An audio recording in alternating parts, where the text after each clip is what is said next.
mula sa tanggapang pansangay ng DepEd Cabanatuan City sa pamamahala ni Superintendent Catalina Paez at tanggapan ng media sa pakikipagtulungan ng Pamahalaang Panlungsod at ng Cab TV, muling sumasahing papawid sa kanyang ika-13 taon ang DepEd Hour.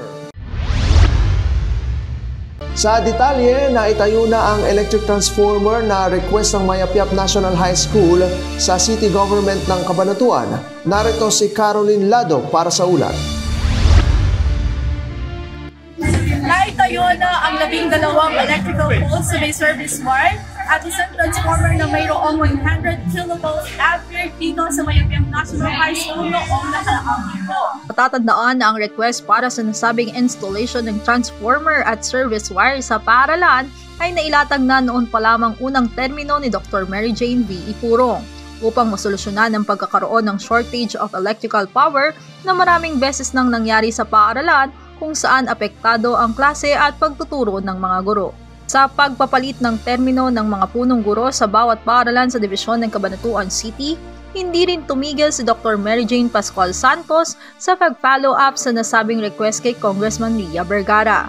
Matapos ang mahabang proseso, ay bumaba na ang request mula sa City Mayor's Office at nabigyang katuparan na ang pagkakaroon ng bagong linya ng kuryente na malaking tulong sa paaralan. Actually, itong ating problema sa kuryente talaga nagsimula naman pa ang unang term ko pag-stay dito sa Mayapyap National High School. So with that, naisip namin na mga PTA usapan namin, we come up to the solution na lumapit sa mga politiko. Kaya nag-mistaken more or less siguro mga 2017, lumapit tayo doon kay Congresswoman Catalina. Isang malaking accomplishment yun. Kasi noong pa namin hinihintay at malaking tulong yun para hindi kami nag-aalala yung supply ng kuryente kasi sa pagtuturo. Malaking bagay yun at hindi ito panahon yung mga electrical na ginagamit sa loob ng classroom para nito kahit hindi man yung malaking tulong or maging convenient ng bata, pero isang bagay para makatulong sa teaching and learning process natin ay maging maayos. Ang overloading na yung sobrang pagtaas ng kuryente dahil dun sa dami ng mga electrical appliances na ginagamit sa paaralan. Ang transformer, ito yung device kung saan siya yung magpapataas ng voltahe upang supplyan ng maayos at sapat yung kinakailangan na electrical energy sa mga appliances. We would like to extend our sincerest thanks, of course, to our DepEd family. Siyempre sa kanila muna dinadaan anumang nire-request natin sa ating mga boss, sa ating SDS, ASDS, kay Ma'am Emma, and of course to our City Mayor, of course, si City Mayor Mayora Mike Vergara, kay Vice Mayor Jane Vergara, at kay Congresswoman, nandun po namin ibigay talaga yung aming tulungan yung pang 2070. Kaya ito na ngayon, may kaganapan na at katuparan namin mapara. Thank you so much po sa inyong lahat. Ako si Caroline Lado, teacher reporter sa Mayapyap National High School, nag-uulat para sa DepEd Hour. Ariin po nating ang ating paaralan at pagmalasakitan po natin. Ito ang binigyang diin ni Cabo Elementary School Principal Jenny Aningat sa katatapos lamang na School Parent Teacher Association Assembly ng paaralan noong Setyembre 9. Hinikayat ng punong guro ang pakikiisa ng bawat magulang sa mga proyektong pampaaralan hindi lamang upang mas mapaganda ang pisikal na aspeto nito kung hindi maging mas lalo pang makapagbigay ng mas mataas na kalidad ng edukasyon para sa mga mag-aaral. Sinang-ayon na naman ang pahayag na ito ni School Parent Teacher Association President Junicio Yamat at Vice President Marilyn Marcelo na nangakong ipagpapatuloy ang pagbibigay ng buong suporta sa paaralan.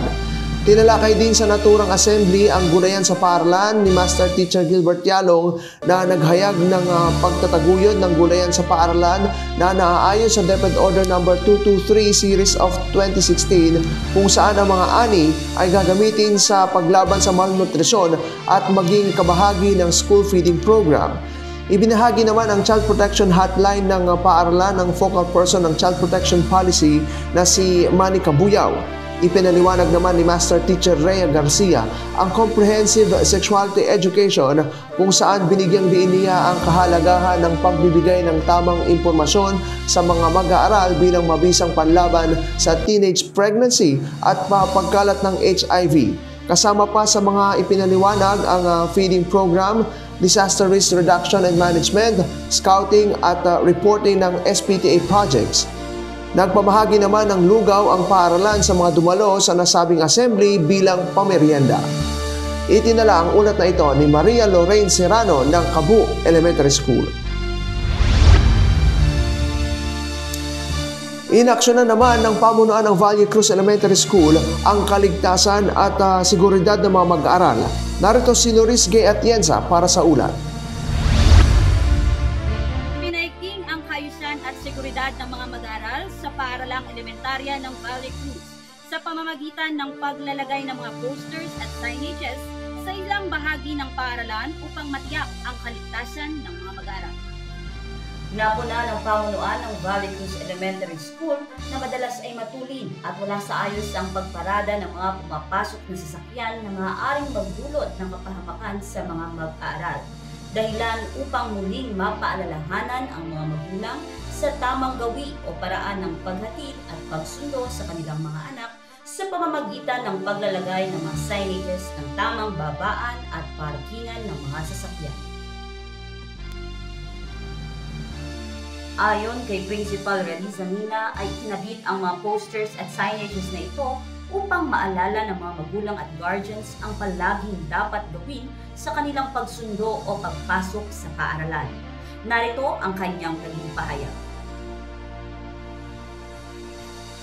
Ready? Okay na po, ma'am. Dito sa Valle Cruz Elementary School, marami kami mga paalala sa mga magulang, mga mag-aaral. Una na dito yung tamang pagsundo ng mga magulang, mga guardians, sa mga mag-aaral. Kaya bilang paalala sa kanila, nagkabit kami ng ilang mga paalala, mga signages na tarpaulin para maalala ng mga magulang yung tamang paraan ng pagsundo. Nagkaroon kami ng mga signages na inilagay sa iba't ibang lugar ng ating paaralan. Nagpapaalala ng pagparada ng mga sasakyan, iba't ibang mga paalala tungkol sa mga kalinisan ng ating paaralan at gayon din sa iba't ibang paraan para maingatan ang aming mga mag-aaral. Para ang mga magulang ay laging napapaalalahanan sa kanilang dapat gawin kung sila ay mapunta sa ating paaralan.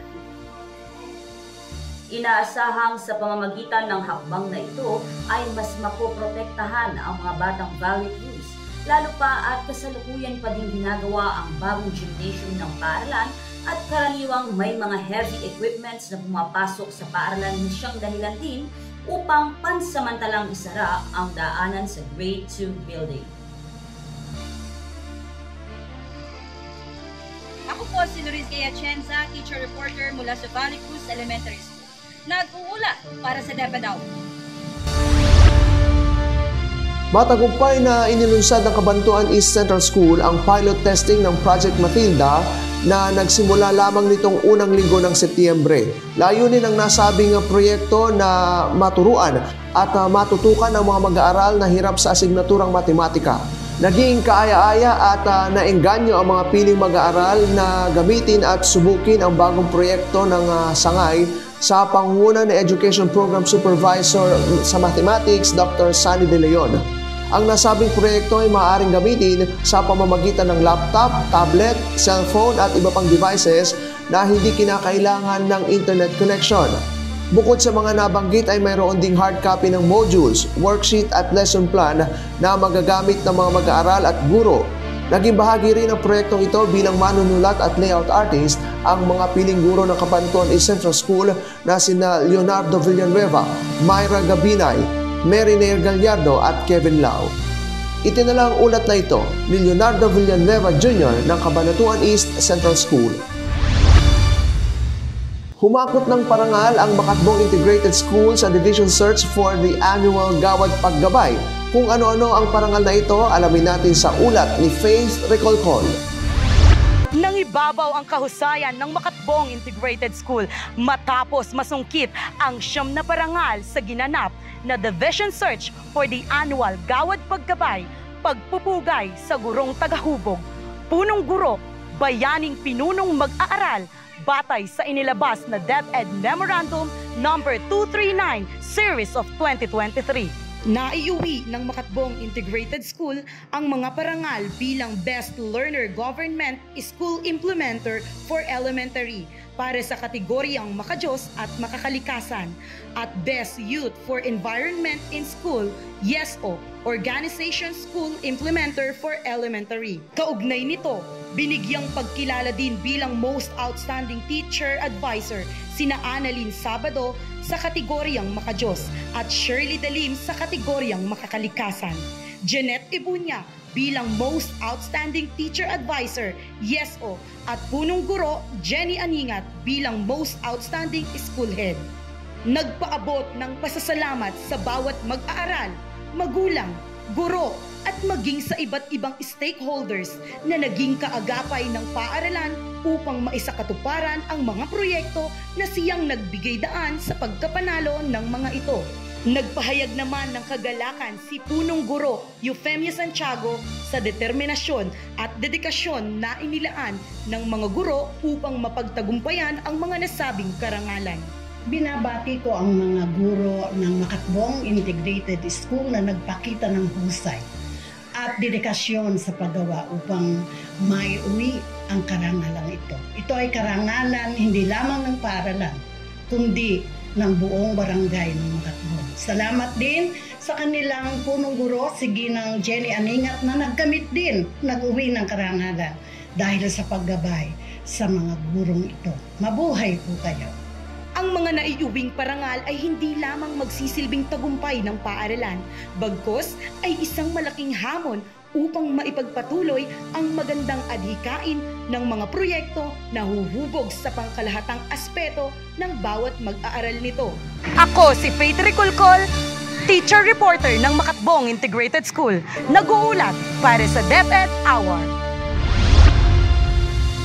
Nagpamahagi ang Boy Scout of the Philippines, Cabanatuan City Council ng mga bags at school supplies sa mga mag-aaral ng Calicid Norte Elementary School sa pagsisimula ng klase sa taong panuruan 2023-2024. Pinangunahan ni Scout Executive ng Cabanatuan City Council, Lilibeth Guevara, ang pamamahagi ng humigit kumulang sa 200 sets ng mga kagamitang pang-eskwela kasama ang mga piling senior scout, mga council staff at ilang mga miyembro ng Philippine National Police o ng PNP.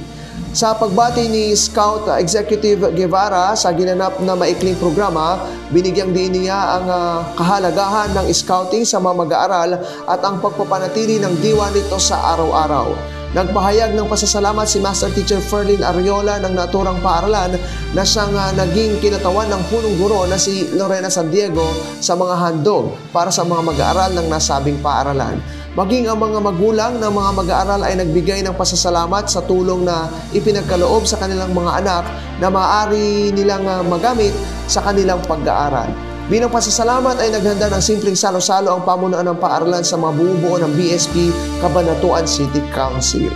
Itinala ang ulat na ito ni Nerissa de la Peña ng Calicid Norte Elementary School. Pagsugpo naman sa iligal na droga ang pinuntirya ng PNP at Palagay Integrated School. Narito si Sara May Puyat para sa ulat. Pagbibigay kaalaman ng PNP Cabanatuan ukol sa iligal na droga isinagawa sa Palagay Integrated School ika-15 ng Setyembre.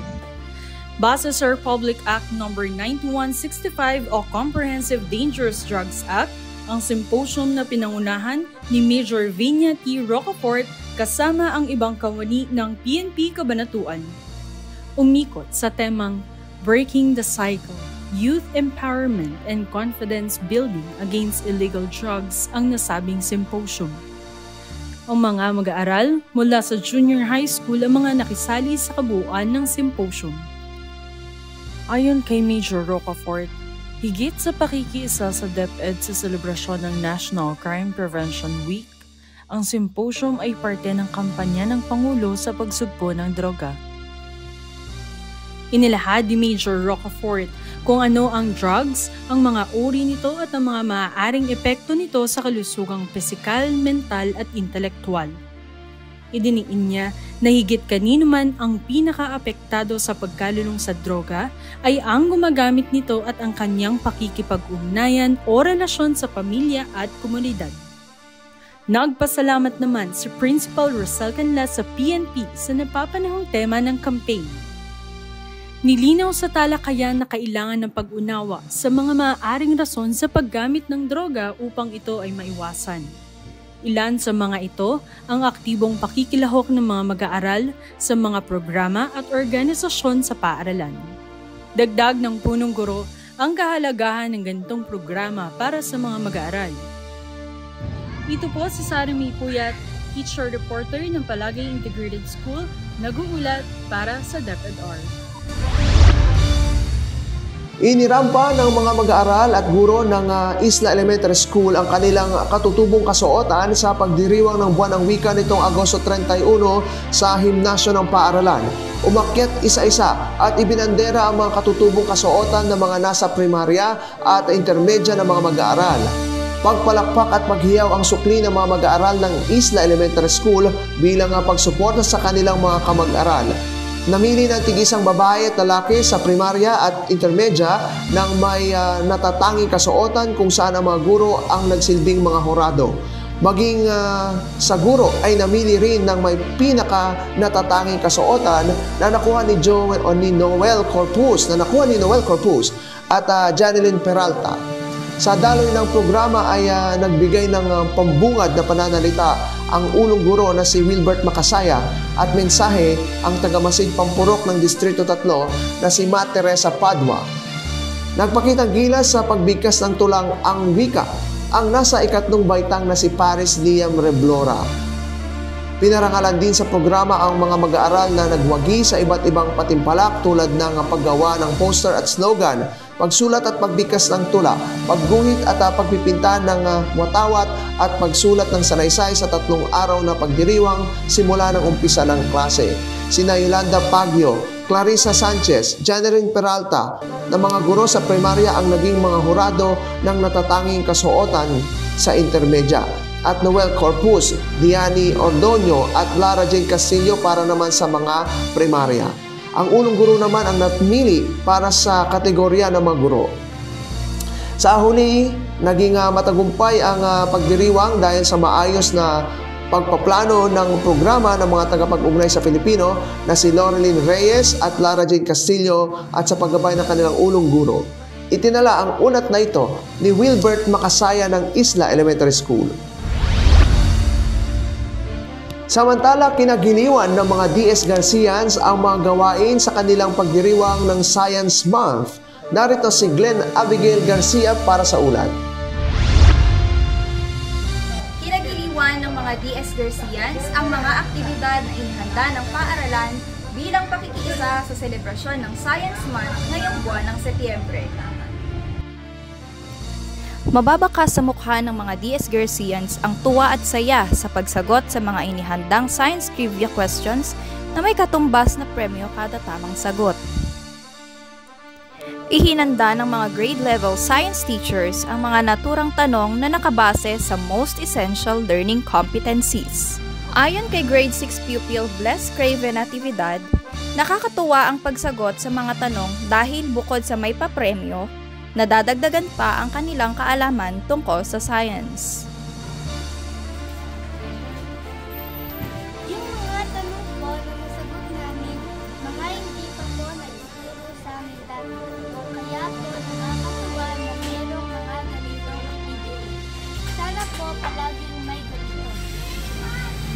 Kabilang sa mga activities na isinagawa ang poster making contest, slogan making contest, quiz bee, make your own recycled material, at freedom wall kung saan inilagay nila ang mga katanungang may kinalaman sa agham. Siyempre po, yung mga bata, doon po nila napapakita yung mga difference, skills nila, and aspects, hindi lang po sa mga activities na yun, kundi pwede din po nila i-relate sa academic. Dagdag pa ni Science Coordinator Arlene Joy Jonicio, malaking tulong ito sa mga mag-aaral dahil nakapaglaro na sila, natuto pa sila ng mga bagong impormasyon. Sa pamamagitan ng mga gawaing ito ay nalilinang at napapaunlad ang mga munting isipan ng mga batang DS Garcians.